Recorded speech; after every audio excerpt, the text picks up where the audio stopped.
Bien-aimés frères et sœurs, vous connaîtrez la vérité et la vérité vous affranchira. Ça, c'est pas moi qui le dis, c'est la Bible qui le dit. Mais moi, je vous dis mieux. Vous connaîtrez la vérité historique, notamment celle de vos ancêtres kémites, et vous aurez une vision globale de ce que c'est que la vraie souveraineté politique. J'ajoute, vous reviendrez à la spiritualité africaine ancestrale et vous comprendrez les enjeux de l'indépendance économique. Et pour terminer, vous accepterez votre identité culturelle kémite et vous obtiendrez deux choses. La première, c'est la paix. La seconde, c'est le développement, à une condition. L'unité de toute l'Afrique noire, l'unité de tous les Noirs du monde entier. Otep à tous, bienvenue sur la chaîne des panafricanistes par essence, par conviction et par excellence. Celle des citoyens kémites par nécessité et obligation de combat. Nous sommes une chaîne qui n'est guidée que par nos ancêtres et rien que par les ancêtres qui appartiennent à l'égrégore du monde noir. Par conséquent, nous ne croyons en aucun Dieu venu de l'étranger. Toutefois, cette vidéo n'est aucunement destinée à inciter à la haine ou à la violence, car nous menons un combat qui est d'abord et avant tout politique, plutôt spirituel, intellectuel et démocratique. Ensuite, il est politique, géopolitique et géostratégique, contre l'impérialisme, le colonialisme, le néocolonialisme et l'endocoloniat, qui sont tous qualifiés de crimes contre l'humanité. Nous menons ce combat sur la base du principe fondamental que nous avons hérité de nos ancêtres kémites, qui est celui de la Mahat, c'est-à-dire solidarité, vérité et justice.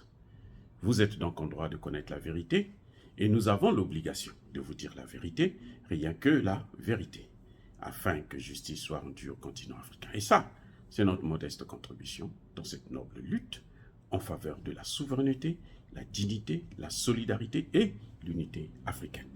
C'est exactement ça que nous appelons le panafricanisme. Bien-aimés frères et sœurs, le général Marc Millet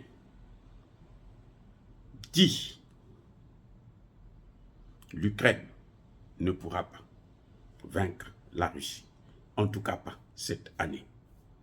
L'Ukraine ne pourra pas évacuer, chasser tous les Russes des territoires qu'ils ont occupés. »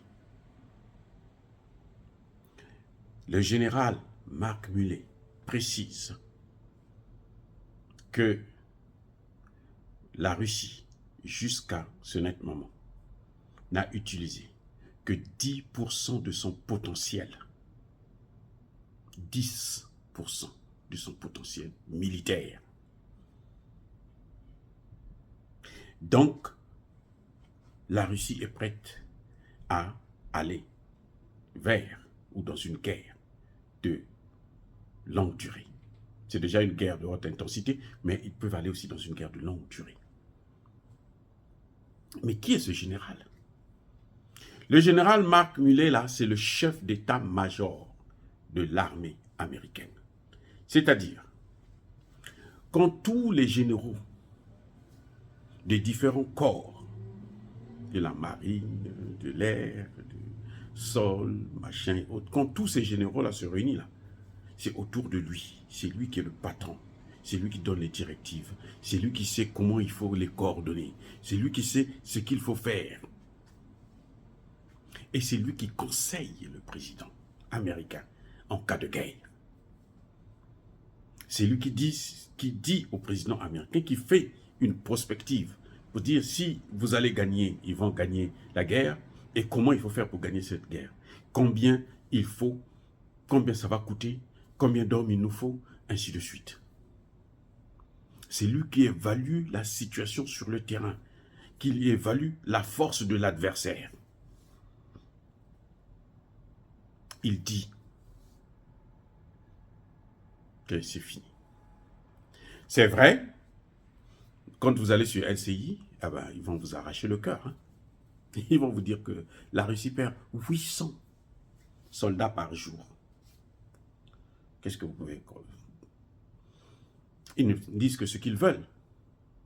Ils ont dit à Bakhmout que la Russie est en difficulté.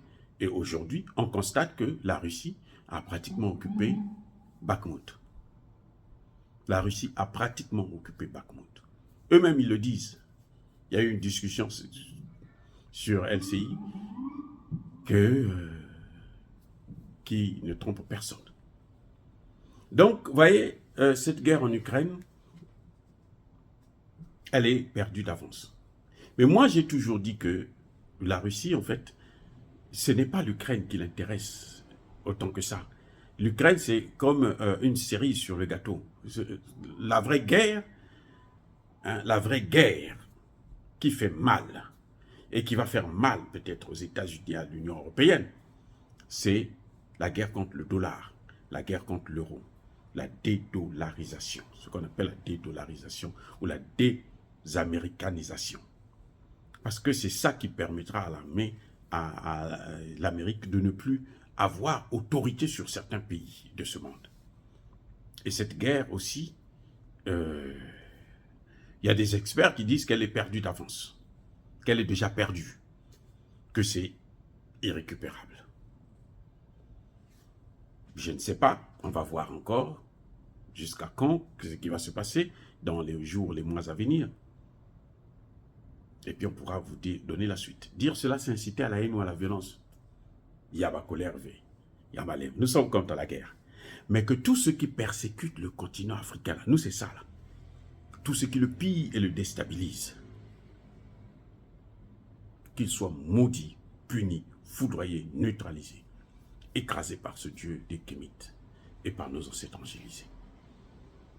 Entre-temps, vous-même, soyez bénis, abondamment bénis, par ce même Dieu des Kémites et par nos ancêtres.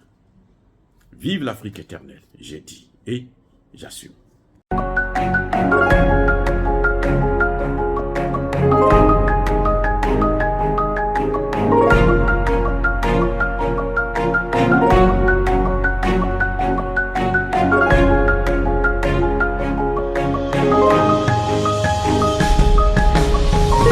Eux, ils marchent par la foi et non par la vue. Mais moi, je vous conseille vivement de marcher par la connaissance scientifique et historique, notamment celle de nos ancêtres kémites, par les 5 sens et par l'intelligence. Abou Abia.